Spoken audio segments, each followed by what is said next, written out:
आप सभी को प्रभु यीशु मसीह के नाम में जय मसीह है। दोस्तों, स्वागत करते हैं हमारे और एक नए वीडियो में। दोस्तों, आज का विषय है वचन का खुलासा मत्ती 7:6। दोस्तों, इस वचन से हमें यह पता चल रहा है कि आजकल कुछ मुहावरे या कहावत चल रही है, वैसे ही उन दिनों में भी चलते थे। जैसे आजकल का कुछ कहावतें बोल ही देता हूँ। भैंस के सामने बीन बजाना। दोस्तों, आप भैंस को नहीं बोल रहे होते, आप किसी मनुष्य को बोल रहे होते हो। और बीन बजाना, आप बीन नहीं बजा रहे होते हो, आप किसी मनुष्य से बातें कर रहे होते हो। तो उसको, जिस मनुष्य को बात समझ में नहीं आता, तब आप कहते कि यार तेरे सामने तो बात करना ही बेकार है, तब आप उसके सामने यह कहावत डाल देते हो। वैसे ही प्रभु यीशु मसीह उपदेश देते समय, प्रचार करते समय यह मत्ती 7:6 बोल दिया। देखते हैं क्या लिखा है। पवित्र वस्तु कुत्तों को ना दो और अपने मोती सुअरों के आगे मत डालो, ऐसा ना हो कि वे उन्हें पांव तले रौंदे और पलट कर तुमको फाड़ डाले। तो यीशु मसीह यहाँ कुछ कहना चाह रहे थे। तो क्या कहना चाह रहे थे? यहाँ पर चार बातें, चार शब्द, चार वर्ड का इस्तेमाल किया गया है जिसको वो कहना चाह रहे थे। पहला है पवित्र वस्तु, दूसरा है कुत्ता, और तीसरा है मोती, और चौथा है सुअर। तो यहाँ पर देखते हैं कि चार बातें यानी चार शब्द का उपयोग इस्तेमाल किया गया। पवित्र वस्तु पहला में, दूसरा में कुत्ता, तीसरा में मोती, चौथा में सुअर, जिसके ऊपर मैं बातें करेंगे और एक एक कर खुलासा करूँगा। सो यीशु यहाँ पर कुछ बोलना चाह रहे थे, लेकिन उन्होंने किसका सहारा लिया? एक मुहावरे का। उन दिनों में चलता होगा। अच्छा, पौलुस, पतरस और प्रभु यीशु मसीह कुत्तों का शब्द और सुअरों का शब्द अलग अलग जगह में उन्होंने इस्तेमाल में लिया, लेकिन कॉन्टेक्स्ट क्या है? किसी इंसान को बोला गया है या किसी चीज़ को समझाने के लिए इसका सहारा लिया गया है। जैसे जॉन द बैप्टिस्ट में जो लोगों को अपने पास आते देखा तो कहा, हे सांप के बच्चों। यीशु मसीह ने लूका 14 में हेरोदेस को कहा, लोमड़ी का बच्चा। वैसे ही कई जगहों पर कुछ मुहावरे लिए जाते हैं जब यीशु मसीह प्रचार करते थे, जैसे कि बीज बोना या फिर पेड़ का और राय का दाना। ऐसे न जाने कितने उदाहरण यीशु भी देते थे। हाँ, तो ये मत्ती 7:6 वैसे ही देखना होगा। लेकिन मैं चारों को, पवित्र वस्तु को, कुत्ता और मोती और सुअर में, चारों के ऊपर बातें करूँगा।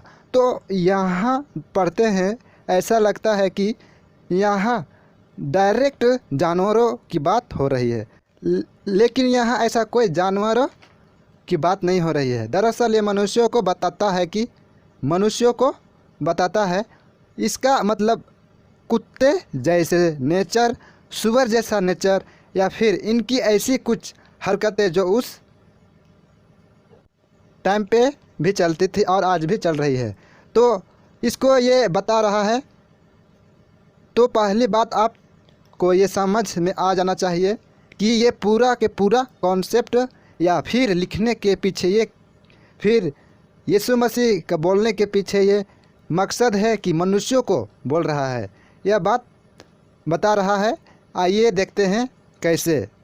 दूसरा पतरस 2:20 से 22 तक लिखा है, जब वे प्रभु और उद्धारकर्ता यीशु मसीह को पहचान के द्वारा संसार की नाना प्रकार की अशुद्धता से बच निकले, तो ये यहाँ तक बताता है कि इसका उद्धार हो गया, यानी आपका और मेरा उद्धार हो गया।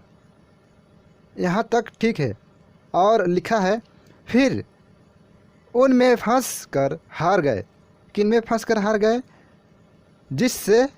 जिसमें से बाहर निकले थे और जिस अशुद्धता में से बाहर निकले थे, जिस सांसारिक चीज़ों में से बाहर निकले थे, वो तंबाकू था, वे सिगरेट था, वे दारू था, वे गलत था, वे व्यासापन था, वे मूर्ति पूजा थी, नाना प्रकार के झूठ था, चुगली थी, भ्रष्टाचार था, वे सभी पाप जो इंसान करता है। गलातियों का किताब 5वां अध्याय का 18 से 21 पढ़ दीजिएगा तो उसमें मिलेगा। सभी पाप से निकल कर और फिर उसमें फंसकर हार गए। हार गए का मतलब क्या है? आपने सरेंडर कर दिया, आपने हाथ उठा दिया, आपने कहा कि अब पवित्र जीवन नहीं जी सकता, अब मुझसे नहीं होगा, अब मैं और नहीं जी पाऊँगा। अब झूठ तो मेरे को बोलना ही पड़ता है। ऑफिस में काम करता हूँ, बिजनेस मेरा है, बिजनेस वालों के साथ उठना बैठना होता है, तो एक आध बार दारू तो पीना ही पड़ता है, बियर पीना ही पड़ता है, और दोस्तों के साथ, कॉलेज फ्रेंड के साथ उठना बैठना होता है, एक आध बार सिगरेट पीना ही होता है। जब तुम यहाँ से निकल गए और फिर निकल करके अगर ऐसा हरकतों के करके फिर फंस गए, तो वचन कहता है, पतरस कहता है, तुम हार गए। तो उसकी पिछली दशा पहले से भी बुरी हो गई।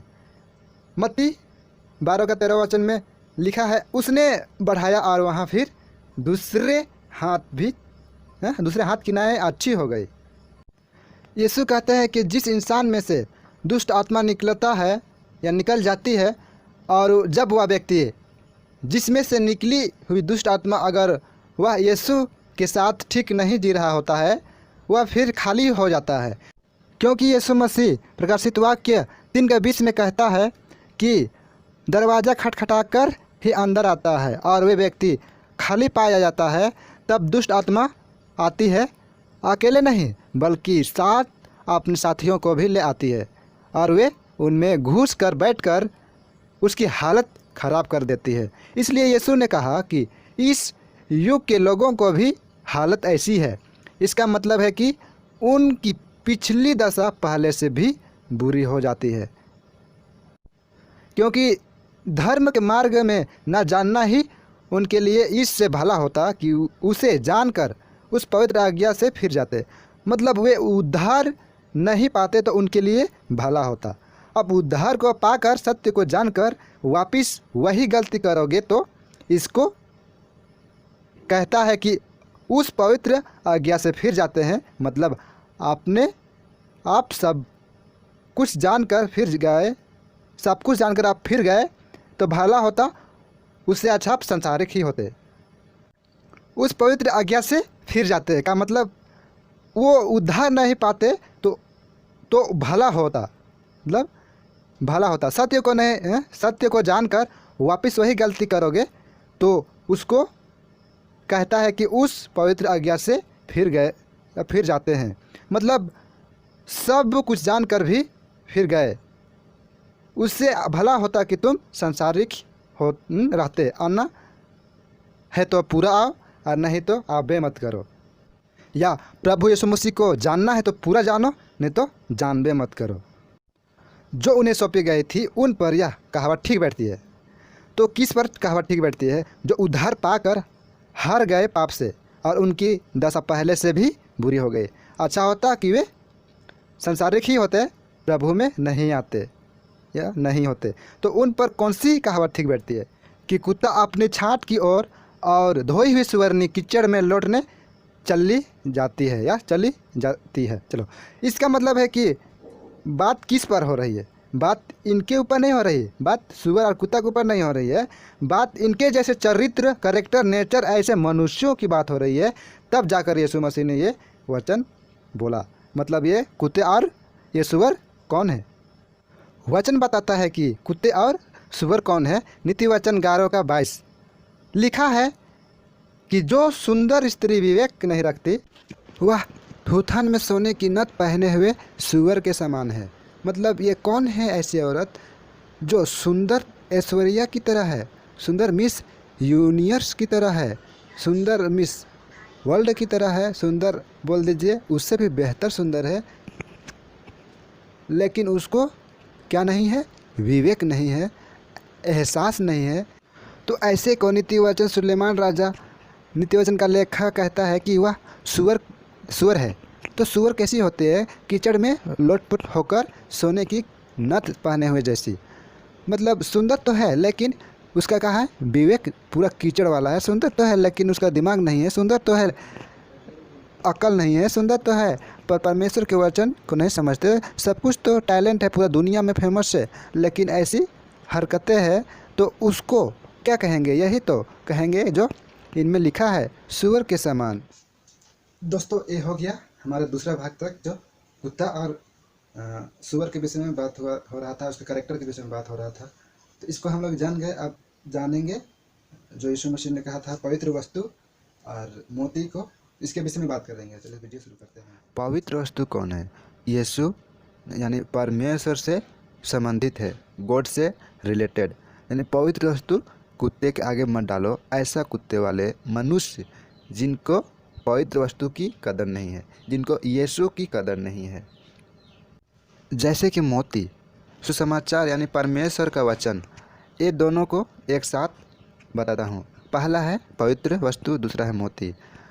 तो कुछ लोग कहते हैं कि मेरे घर के लोग विश्वास में नहीं आते, उनको कितना बार समझाऊं। ये वचन आपको सपोर्ट करेगा। और ऐसे कुत्ते के आगे और ऐसे सुअर के आगे जिनके कदर नहीं है, ऐसे लिखा है। वापस पढ़कर देखते हैं मत्ती 7:6। लिखा है पवित्र वस्तु कुत्तों को ना दो और अपने मोती सुअरों के आगे मत डालो।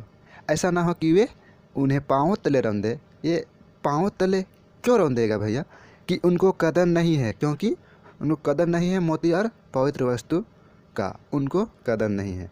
और पलट कर तुमको फाड़ डाले, क्योंकि उनको ऐसा लगेगा कि यह क्या दे रहा है और क्या फेंक रहा है, और उनको उसको गुस्सा भी आ सकता है। वैसे यीशु ने कहा जिनको कदर नहीं है उसको ऐसा लगता है कि वह पत्थर फेंक कर मार रहा है। जानवर की बात कर रहा हूँ।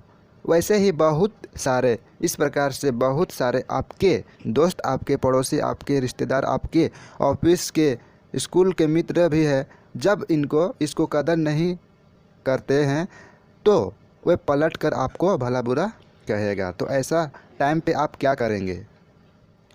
तब अगर यीशु को किसी के सामने पेश करने के लिए या सुसमाचार को किसी के सामने देने के लिए आपको बेचारा बनकर सेवा नहीं करनी है।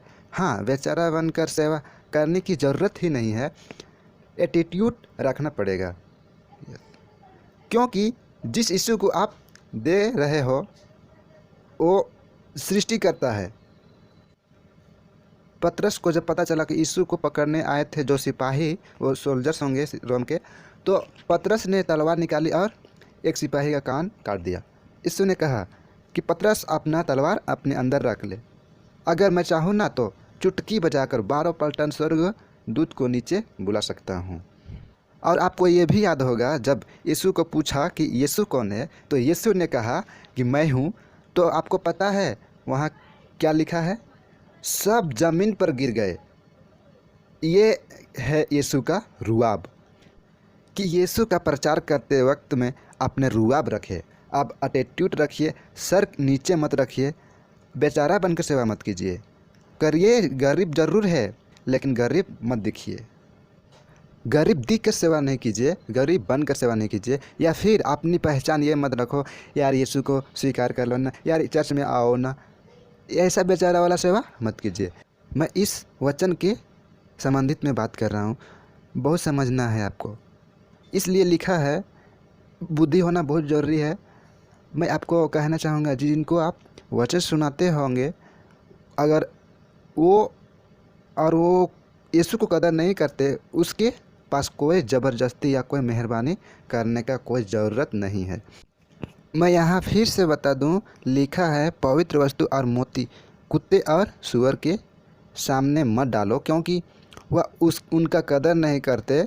मैं आपको बता दूँ, परमेश्वर को जिसको चुनना होगा, वह जैसे चुनना होगा, कब चुनना होगा, परमेश्वर को पता है। आपका वो पौलुस है, आपका वो पौलुस है ना, जो वह सौल कहलाता था।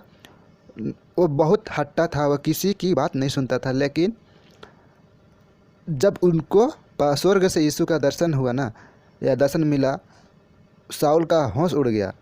दोस्तों, सो आप सभी को बाइबल या वचन के माध्यम से यह बताना चाहता है कि आप जितना कोशिश करते हो ना किसी को कन्वर्ट करने के लिए, या यार यीशु में आ जाओ ना, आप अपना जीवन प्रभु में स्वीकार करो ना, बाइबल पढ़ो ना, पर बाइबल कहना चाह रहा है कि आप अपने आप को मजबूत कीजिए। हाँ, और किसी के सामने झुकने का ज़रूरत नहीं है, वचन बताने के लिए अगर कोई सुनता है तो बताइए, और नहीं सुनता है तो नमस्ते, मैं तो अपने आगे चला। यीशु ने क्या बोला? हाँ, क्या बोला पता है? लूका का किताब 10वां अध्याय, उसको पूरा पढ़िएगा तो आपको पता चल जाएगा। जो घर योग्य है उसी घर में जाना। सीधा यीशु का एटीट्यूड देखो।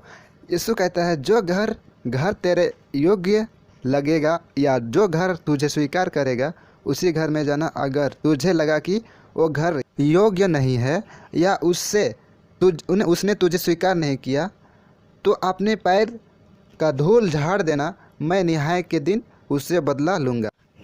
क्या आपको विश्वास हुआ?